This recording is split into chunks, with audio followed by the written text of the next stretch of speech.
எங்கள் அம்மா எப்படி எனக்கு ஒரு ஒரு பெரிய பங்கோ என்னோட வாழ்க்கையில், அது மாதிரி என் கணவர் அவருக்கு உடம்பு முடியாமல் போய் ஃபுல்லாகவே பெட் அப்படின்னும் போது எனக்கு சப்போர்ட்டாக இருந்ததும் அவள் தான். அம்மா பேசாமல் வருமா, அதெல்லாம் ஒன்றும் இல்லைம்மா, டேடி வந்துருவாருமா, அவர் ஃபீனிக்ஸ் பறவைம்மா அப்படின்னு திரும்ப என்னையும் அவரையும் தூக்கி கொண்டு வந்து நிறுத்தினது அவள் தான். ஏன்னா அவளோட வார்த்தைகள். அப்போ 2வது தடவை நான் உணர்ந்தேன், சே நம்ம பாப்பா இன்னும் பொறுப்பாயிட்டாளே, இந்த வயசில் அவள் இவ்வளோ நல்லா யோசிக்கிறாளே அப்படின்னு எங்களை 2 பேரையும் அவள் தான் வந்து வெளியில் கூப்பிட்டு போகிறது, அந்த விஷயத்தை மறக்கிறது.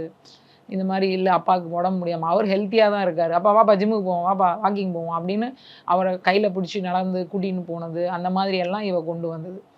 அதுக்கப்புறம் பார்த்தீங்கன்னா கல்யாணத்துக்கு அப்புறம் டெலிவரிக்கு அப்புறம் டெலிவரியில் அந்த டெலிவரி அந்த பிரசவ காலத்தில் நான் நினச்சேன், என் பொண்ணுக்கு அந்த சொன்னேன் பார்த்தீங்களா, அந்த நகம் பதிஞ்சது. அப்போ நான் நினச்சேன், இவ்வளோ பெரிய வலியை அவளால் தாங்கிக்க முடியுது. ஒரு இன்ஜெக்ஷன் போடணுன்னா பக்கத்தில் இருக்க நர்ஸ்லேருந்து என்ன இருந்து எல்லாத்தையும் கட்டி பிடிச்சி வேண்டாம் வேண்டான்னு சொல்கிறவ இத்தனை பெரிய விஷயத்தை அவள் தாங்கியிருக்கா. அப்போ எந்த அளவுக்கு தன்னை பக்குவப்படுத்தியிருக்கா, எந்த அளவுக்கு அவள் வந்து பொறுப்பாயிருக்கா அப்படின்னு தோணுச்சு. Let's go holidays. Travel beyond boundaries.